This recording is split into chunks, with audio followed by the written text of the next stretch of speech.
আয়োজন কৰাৰ মূল লক্ষ্য উদ্দেশ্য হৈছে যে আমাৰ প্ৰত্যেক 3 বছৰৰ মূৰে মূৰে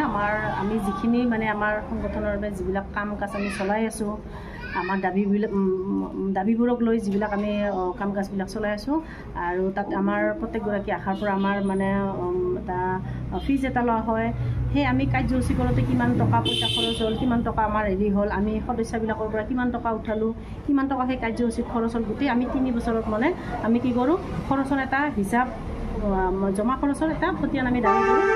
আৰু সেইটোৱে আমাৰ মানে সংগঠনৰ ভাষাত মানে আমি সন্মিলন বুলি কওঁ, নহ'লে এনে আমাৰ বাৰ্ষিক সাধাৰণ সভা হয়। প্ৰত্যেক 3 বছৰ মূৰে মূৰে মানে এই কমিটিখন মানে সলনি কৰা হয়। তো তাৰে সেই যোৱা 3 বছৰত এইখন কমিটিয়ে কি কৰিলে, কেনেকুৱা ধৰণৰ সমস্যাৰ লগত জড়িত হৈ কেনেকৈ মানে আমাৰ আশাকৰ্মীসকলক মানে সেই সমস্যাবোৰৰ লগত যুঁজিবৰ কাৰণে আমি সকলোৱে এক হৈ ওলাই আহিছিলোঁ। সেই কমিটিখন মানে আজি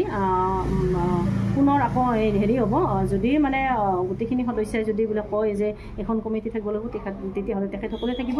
আৰু যদি বোলে কয় যে নহয় নতুন লাগিব, তেতিয়াহ'লে আজিৰ দিনটোত তাৰমানে কমিটি আমি সাল সলনি কৰাৰ আমাৰ এটা দিন, সেইটোৱে আমি সংগঠনৰ ভাষাত আমি সন্মিলন বুলি কওঁ, নহ'লে আমাৰ বাৰ্ষিক অধিৱেশনো হয়। নতুনকৈ কমিটি গঠন কৰিছে নেকি? নতুনকৈ কমিটি গঠনৰ মানে জিলাত এনে ভবা গৈছে, কিন্তু মানে এতিয়ালৈকে পূৰ্ণাংগ হৈ উঠা নাই, এনে ভাবি থোৱা গৈছে, যিহেতুকে মিটিং আৰম্ভণিহে হৈছে। আৰু আপোনালোকৰ ফালৰ পৰা চৰকাৰলৈ কিবা আহ্বান আছে নেকি, দাবী আছে নেকি? আমিতো সময়ে সময়ে দাবী জনাই আহিছোঁ আশাকৰ্মীসকলক। এতিয়া চাওক, 2006 চনতেতো যিখন আঁচনি উলিয়াইছে, সেই আঁচনি ওলোৱাৰ পৰা আজিলৈকে 2025 চন হ'ল। গতিকে যিখিনি মানে যেনেকুৱা ধৰণৰ আঁচনিখন উলিয়াই কেনে যেনেকৈ ধৰণৰ কামত নিয়োগ কৰিছিলে, মাত্ৰ 3টা কামত, তাৰ বিপৰীতে এতিয়া 2025 চনত বৰ্তমানলৈ 85টা কাম হৈছে। গতিকে 85টা কামৰ বিনিময়ত আমি ক্লেইম কৰিলেহে আমি মাননীত পাওঁ, ইনচেণ্টিভ পাওঁ। গতিকে আমাক তাৰ বিনিময়ত চৰকাৰে যিখিনি দিছে সেইটো খুব নগণ্য, ক'ব লাজ লাগে আচলতে। ইমানখিনি কাম কৰি নিজৰ মানে ঘৰৰ সকলো মানে কাম বন শেষ কৰি এজনী গৰ্ভৱতীৰ লগত চোৱা চিতা কৰাৰ কামত, তেখেতে প্ৰেগনেণ্ট হোৱাৰে পৰা আদি কৰি মাহে মাহে যিটো চেকআপত লৈ যাওঁ, সেইবিলাক কৰা হোৱাৰ পিছত, ডেলিভাৰী হোৱাৰ পিছত আমি মোটামুটি সেই যিখিনি আমাক টকা দিয়ে, কমেও এবছৰ সময় লাগে, সেই এবছৰৰ সময়তহে আমি মাত্ৰ 400 টকা পাওঁ। আৰু যদি সম্পূৰ্ণ 4টা চেকআপ হৈছে তেতিয়া 600 টকা। সেই 600 টকা মানে আজিৰ দিনত চাওক, আজি যোৱা বিগত বছৰবিলাকত যেনেকুৱাকৈ ধৰণৰ বস্তুৰ দাম যেনেকুৱা ধৰণৰ দ্ৰুতগতিত বাঢ়িছে, তাৰ তুলনাত আশাকৰ্মী যিখিনি মানে আমাক যিখিনি চৰকাৰে যিখিনি দি আছে, সেইটো তাৰমানে আমাৰ খুবেই নগণ্য। তো তাৰ কাৰণে আমি সময়ে সময়ে মানে আন্দোলন কৰি আহিছোঁ বা দাবী জনাই আহিছোঁ চৰকাৰক, যে আমাক নহয় মাননি নহয় মজুৰি দিয়ক। ঠিক আছে, চৰকাৰে যদি মজুৰিটো দিব নোৱাৰে, সেইটো এটা বৃহৎ এটা ধনৰ এটা হেৰি হ'ব ন। গতিকে সেইটো তৎক্ষণাত কৰাটো বৰ বেছি সুবিধা নহ'ব বা সময় লাগিব, আমি সেইটোও জানো। কিন্তু এটা কথা যে আমি বৰ্তমান যুগত জীয়াই থকা লাগে, যদিহে চৰকাৰে এনেকুৱা বিবেচনাৰে যদি আমাক মাননীত যিটো মাননি প্ৰদান কৰিছে, এই অনাগত দিনত কিন্তু আমিয়ে একোগৰাকী মানসিক ৰোগীৰ পেচেণ্ট হ'বলৈ গৈ আছোঁ। বেলেগ আমি মানসিক ৰোগৰ পেচেণ্ট বিচাৰিব নালাগে। ইমান হাৰাশাস্তি পাইছোঁ, ক'বলৈ আৰু ভাষা নাই। কিমান চিঞৰিম তেখেতসকলক, আমি সময়ে সময়ে তেখেতসকলক আমি যিটো মানে এখন কমিটি বনাইছে, 4জনীয়া কমিটি, প্ৰত্যেকগৰাকীৰ ওচৰত আমি আমাৰ স্মাৰকপত্ৰ দিব গৈছোঁ, বিধায়কৰ ওচৰলৈকে আমি দিব গৈছোঁ। তথাপিও কিন্তু আমাৰ কথা আজিলৈকে আমি যি বিচাৰিছিলোঁ, ঠিক আছে তেখেতসকলে আমাক আমি যি বিচাৰিছোঁ সেইটো দিব পৰা নাই, আমিও মানি লৈছোঁ।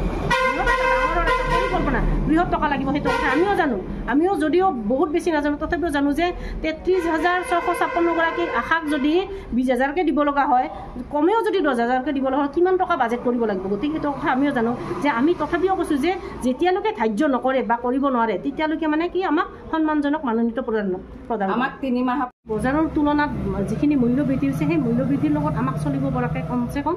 সন্মানজনক মাননীত যদি দিয়ে, সেইটোতো আমি তাৰমানে অকণমান মানে ভাল পালোঁহেঁতেন।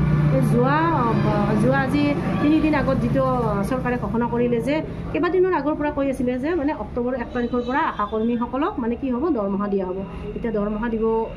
যদি দৰমহাৰ কথা যদি কয়, এতিয়া দৰমহা কোনে পায়? দৰমহা পায় চৰকাৰী চাকৰিয়ালবিলাকে, চৰকাৰী কৰ্মচাৰীবিলাকে। গতিকে আমিতো কৰ্মচাৰী নহয়, আমিতো ভলণ্টিয়াৰহে, হয় নে নহয়? আমি ইচ্ছা গ'লে কামটো কৰিব পাৰোঁ, নকৰিব পাৰোঁ। আমি যিটোত মানে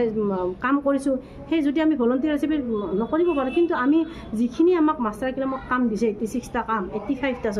আমি আজিলৈকে যে ক'ব পৰা নাই যে আমি এইটো কাম নকৰোঁ। কাৰণ আমি জানো যে স্বাস্থ্যৰ লগত প্ৰত্যেকটা কামেই জড়িত গতিকে আমি প্ৰত্যেকটা কামেই আমি সুচাৰুৰূপে কাম কৰি আছোঁ আজি তাৰ বিনিময়ত আজি আশাকৰ্মীবিলাকে যদি আজি ইমানখিনি কষ্ট নকৰিলেহেঁতেন হয়তো আজি মাতৃৰ মৃত্যুৰ হাৰ শিশুৰ মৃত্যুৰ হাৰ আৰু বহুত বেছি হ'লহেঁতেন কিন্তু চৰকাৰে কিন্তু এইটো আশাকৰ্মীৰ দ্বাৰা বাহবা লৈ আছে যে মাতৃৰ মৃত্যুৰ হাৰ কমাইছে আশাকৰ্মীসকলৰ পৰা শিশুৰ মৃত্যুৰ হাৰ কমাইছে আশাকৰ্মীসকলৰ পৰাই গতিকে তাৰে বিনিময়ত আমাক যিখিনি দিব লাগিছিল সেইখিনি তেখেতসকলে অকণমান বিবেচনা কৰি দিলে আমিও সুখী হ'লোহেঁতেন কিন্তু আমাৰো মানে কেনেকুৱা হয় এখন ঘৰ এখন চলিব লাগিলে আজি বজাৰৰ মূল্যত যিখিনি দাম যিখিনি টকা দিছে সেইখিনি টকাৰে আমি ঘৰ এখন চলাবৰ কাৰণে আমি সাৰ্থক নহয় আমি যিখিনি সময়ত ল'ৰা ছোৱালীক সময় দিব লাগিছিলে সেইখিনি সময়ত আমি জনপ্ৰতিনিধি বা জনসাধাৰণৰ সেৱা কৰোঁতে গ'ল যিহেতুকে আমাক এগৰাকী জনপ্ৰতিনিধি হিচাপে তেখেতসকলে বাছনি কৰিছে হয়নে গতিকে জনসাধাৰণৰ সেৱা কৰোঁতে আমাৰ গোটেই জীৱনটো গ'ল এতিয়া আমি যে 60 বছৰ পাৰ হ'ম তাৰ পিছত আমি কি কৰিম আমাক যিও 2 লাখ টকাটো মানে ঘোষণা কৰিছে কিন্তু আজিলৈকে সেইটো মানে কাৰ্যকৰী হৈছে না নাই ঠিক মানে ক'ব নোৱাৰোঁ কৈহে আছে যে 2 লাখ টকা দিম কি হিচাপে দিব 60 বছৰ পাৰ এজন যদি চৰকাৰী কৰ্মচাৰী 3rd গ্ৰেডৰ হওক বা 4th গ্ৰেডৰ হওক চাকৰি কৰা এজন কৰ্মচাৰীয়ে যদি 60 বছৰ ৰিটায়াৰ হোৱাৰ পিছত যদি দৰমহা পায় কিন্তু আমি কিন্তু দৰমহা আমাক কিন্তু 1 টকা আজিলৈকে ঘোষণা কৰা নাই মাত্ৰ এটা 2 লাখ টকা দিব আকৌ 60 বছৰ ৰিটায়াৰ হোৱাৰ পিছত কি আমি 2006 চনৰ পৰা যে গোটেই জীৱনকাল আমি আশাকৰ্মী হৈ জনসাধাৰণৰ কাম কৰিলোঁ মাত্ৰ 2 লাখ টকাৰহে আমি যোগ্যনে মাত্ৰ 2 লাখ টকাৰহে যোগ্যনে কিন্তু অন্য কৰ্মচাৰীবিলাকতো 2 লাখ টকা ৰিটায়াৰৰ সময়ত নাপায় তেখেতসকলৰ 5 লাখ 6 লাখ 10 লাখ টকালৈকে পায় ঠিক আছে বাৰু আমি যিখিনি আমাক যিটো কামত নিয়োগ কৰিছে সেই নিয়োগমতে আমাক দিছে আমি মানিছোঁ কিন্তু অকণমান যদি ভাবি চিন্তি চাই পেলাই যে এইখিনি টকা দিলে চলিব পাৰিব বা এইগৰাকী মানুহ ইমান জনসাধাৰণ কাম কৰিছে এইখিনিয়ে দিম নে অকণমান যদি চিন্তা চৰ্চা কৰি যদি আমাৰো যদি দুখৰ সমভাগী হ'লহেঁতেন আমি ভাল পালোহেঁতেন আমি চৰকাৰক এইটোৱে আহ্বান জনাইছোঁ যে অনাগত দিনত আমাক যিখিনি টকা ঘোষণা কৰিছে সেইটোত আমি সন্তুষ্ট নহয় তেখেতসকলে যাতে আকৌ আমাক চলিব পৰাকৈ বজাৰৰ মূল্যত চলিব পৰাকৈ যাতে সন্মানজনক মানুহটো যাতে দিয়াৰ কাৰণে ব্যৱস্থা কৰে সেইটো মানে কামো কৰিছোঁ চৰকাৰক ইয়াৰ পৰাই কাৰণ আজি যদি তৃণমূল পৰ্যায়ত কাম কৰা যদি আশাকৰ্মীসকল যদি স্বাস্থ্যৰ লগত জড়িত হৈ যদি সেৱা আগ নবঢ়ালেহেঁতেন হয়তো আজি অসমৰ বা জনসাধাৰণৰ কি অৱস্থা হ'লহেঁতেন আজি বিশ্বই জানিছে গতিকে আশাকৰ্মীসকলক লৈয়ে মানে যিখিনি তেখেতসকলে বা লৈছে কিন্তু সেই মানে ক্ষেত্ৰত আমি সেইখিনি টকাৰে আমি সন্তুষ্ট নহয় আৰু আমাক লৈয়ে যিহেতুকে তেখেতসকলে ইমানখিনি আগবাঢ়ি গৈছে WHO কৈছে যে আশাকৰ্মীখিনি আচলতে এইখিনি মানে 21,000 টকা পোৱাৰ যোগ্য কিন্তু সেইটো তেখেতসকলে কি হৈছে নৎসাত কৰিছে কাৰণ এইটো হৈছে মানে চৰকাৰখন কেনেকুৱা হৈছে আমাৰ দ্বাৰাই সৰু সৰু মানুহৰ দ্বাৰাই শ্ৰমবিলাক আদায় কৰি লৈছে কিন্তু পাৰিশ্ৰমিক কৰিছে কিন্তু তাৰে পৰিশ্ৰম কৰিছে পাৰিশ্ৰমিকখিনি আমি বিচৰা মতে বা হোৱা ধৰণে হতে হোৱা নাই গতিকে যিখিনি টকা দিছে সেইখিনি খুবেই ক'ব লাজ লাগে চলিব পৰা মানে পৰিস্থিতি নাই আশাকৰ্মীসকল আৰু এটা দিছে যে মানসিক ৰোগী হ'ল আমাক মাত্ৰ চেণ্ট্ৰেলে দিয়ে 2,000 অসম চৰকাৰে দিলে 1,000 পৰা এতিয়া আমি 1,000 টকাটো আমি 6 মাহৰ মূৰে পাওঁ আৰু চেণ্ট্ৰেলৰ 2,000টো আমি প্ৰত্যেক মাহত পাই আছোঁ কিন্তু এতিয়া কি হৈছে আমাৰ 3 মাহৰ পৰা মাৰ্চৰ পৰা আমাৰ পইচা নাই এতিয়া আমি কি খাই পেলাই আমি পেচেণ্টৰ খবৰ ল'ম আমাৰতো ল'ৰা ছোৱালী আছে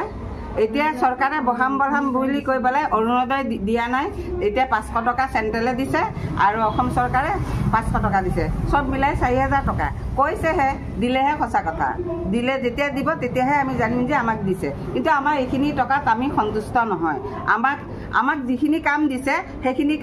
কামৰ ওপৰত আমি এইখিনি পইচা দি আমি সন্তুষ্ট এনে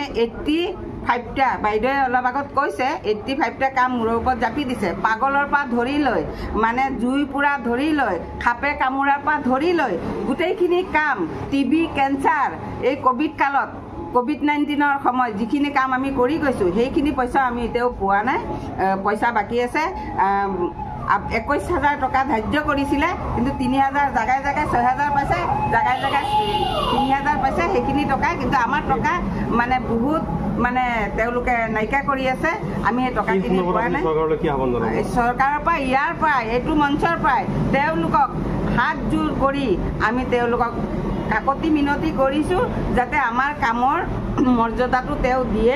দি পেলাই আমাৰ মাননি নালাগে আমাক মজুৰি লাগে 10,000 দিয়ক আমাৰ এই কেছৰ প্ৰতি 600 টকাটো আমাৰ নালাগে আমাৰ মজুৰি 10,000 দিয়ক তথাপিও আমি সন্তুষ্ট হ'ম আমাৰ ল'ৰা ছোৱালী পঢ়া শুনা তেওঁ বেটি পঢ়াও বুলি কৈ থাকে কিন্তু সেইটো কি কৰিছে আমাৰোতো বেটি আছে বেটা আছে আমি পঢ়াব পাৰিছোঁ নেকি আমি 2,000 টকাত কাম কৰিব পাৰোঁ নেকি আমাক 2,000 টকা দি আমি সংসাৰ চলাব পাৰোঁ নেকি বেটা বচাও বেটি বচাও বুলি তেওঁ কৈ থাকে কিন্তু তেওঁ আমাৰ কুকুৰৰ নিচিনা ব্যৱহাৰ কৰিছে কিন্তু 2,000-3,000 টকা আশা কৰ্মীয়ে যদি চলিব পাৰে নেকি আমি বেটিও পঢ়াব পৰা নাই আমাৰ বেটাও পঢ়াব পৰা নাই আনকি আমাৰ নিজৰ পকেটৰ পৰা ধন খৰচ কৰি আমি এগৰাকী বেনিফিচিয়াৰীক লৈ গৈ আমি ট্ৰিটমেণ্ট কৰিব লাগে এনেকুৱা ধৰণৰ আমাৰ মানে গৈছে সময় সেইখিনিয়ে ক'লোঁ আপোনালোকৰ আগত আৰু চৰকাৰকো এইখিনি কথা কৈ অনুৰোধ জনালোঁ